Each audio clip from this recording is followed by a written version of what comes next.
moi ça fait très longtemps la navigation depuis enfant, en Bretagne Nord, Finistère Nord.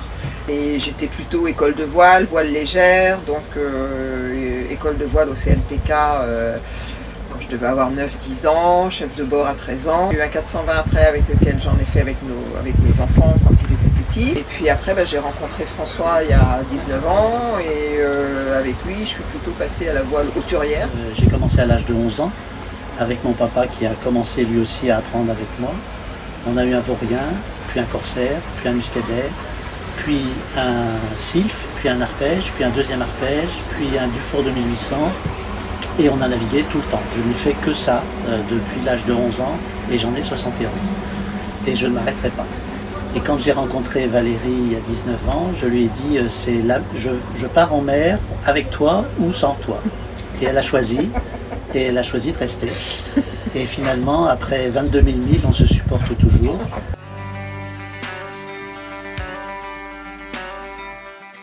C'est vrai que c'est une vie à 100% sur le bateau depuis 8 ans. Y compris en hiver. Et du coup, on avait le projet de partir sans savoir trop où. Moi, j'ai toujours été très très attirée par le Nord, par la Scandinavie. Et moi par le froid. Et j'ai dit, bon, on commence par le Nord, on va se faire 2-3 saisons en Scandinavie, et puis après on redescend, on ira faire les îles Atlantiques. Voilà. Et puis, en fait, ce qu'on n'avait pas prévu, c'est qu'on serait envoûté complètement par la Scandinavie.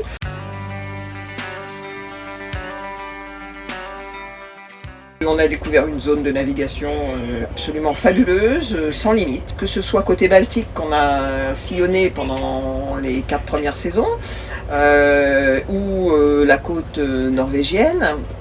Mais c'est vrai que finalement il y a des mouillages partout. Chaque saison est particulière. En hiver, on croit que c'est triste, c'est pas vrai, la neige c'est magnifique. En été, c'est absolument splendide. L'automne est une floraison de couleurs extraordinaire. Et puis le mélange de la mer et des hautes montagnes, c'est magnifique. Il y a rien à jeter, tout est à profiter et d'en revenir.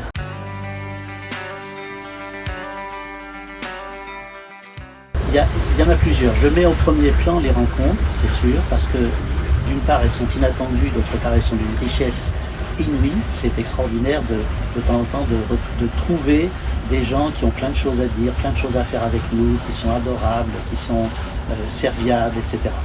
Il y a aussi des couchers de soleil extraordinaires. Il y a des levées de soleil ou des levées de lune extraordinaires, des levées de lune la nuit.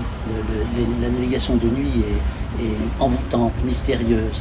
Donc tous ces petits moments-là, un pot à bord quand on est avec des amis, ou bien les petits déjeuners sous la tente quand il y a de la neige autour. C'est plein de moments comme ça qu'on goûte de mieux en mieux. C'est-à-dire que plus on avance à la fois en âge et en expérience, plus on se dit mais c'est fantastique.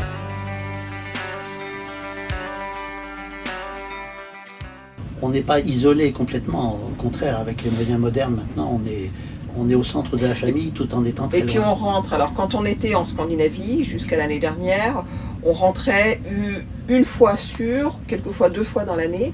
On rentre entre 1 mois et 2 mois, il y a eu des hivers où on est rentré complètement pendant 5 mois, enfin bref.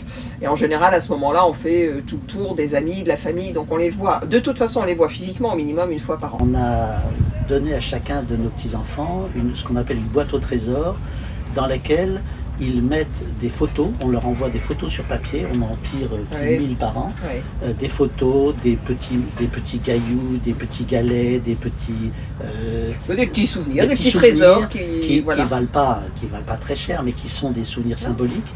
Et les enfants sont ravis de mettre ça dans leur petite boîte et de les regarder de temps en temps. Les photos, ils adorent ça. Toutes nos photos sont légendées derrière pour qu'ils comprennent ce que c'est.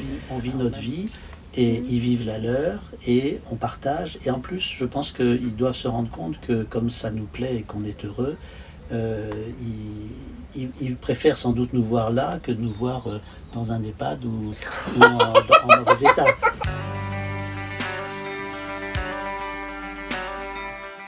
Commencer à se dire ça serait bien éventuellement de fermer la tente pour pouvoir avoir, parce que ce cockpit est grand et on voulait une pièce de vie en plus, puis on savait que surtout en Europe du Nord on aurait besoin d'être bien protégé. On a eu un des discussions très longues avec le bureau d'études de NV. Et je voulais une visibilité à la fois sur les côtés, sur le mât, sur les voiles et devant. Et je voulais aussi permettre de naviguer avec. C'est-à-dire barrer, régler les voiles, pouvoir prendre un riz, même la nuit, etc.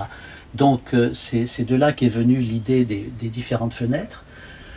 On a expérimenté un éclairage qui est très intéressant la nuit, parce que justement la nuit on a besoin de prendre un pot quelquefois très tard. Et alors ça c'était le point de vue sécurité, et puis du point de vue du confort, il fallait que ce soit quelque chose de résistant, parce que nous allons quand même dans des endroits assez ventés, pour ne pas dire quelquefois tempétueux, et donc il nous fallait quelque chose qui soit extrêmement résistant. Donc cette tente a expérimenté 75 nœuds, ce qui est plus qu'exceptionnel, puisque c'était un ouragan à Godeux. S'il fallait le refaire, on n'aurait rien à changer, parce que finalement on a exactement ce qu'on voulait, on a quelque chose de modulaire. Il nous arrive quelquefois de mettre simplement un côté ou simplement l'arrière, ou bien de tout enlever. Ça nous est arrivé une fois de tout enlever, ce qui est exceptionnel. Parce que le bimini reste en permanence en place.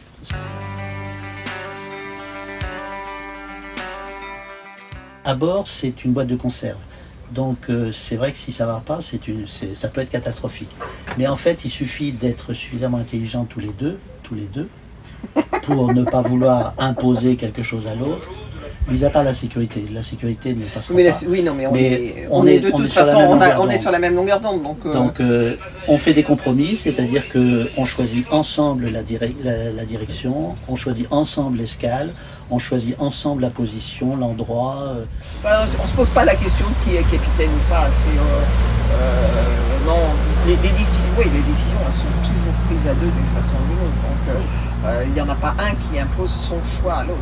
Non, c'est le partage des tâches. Enfin, mais nous on a toujours vécu comme ça aussi. Donc c'est pas une. Malgré nos forts caractères. Voilà.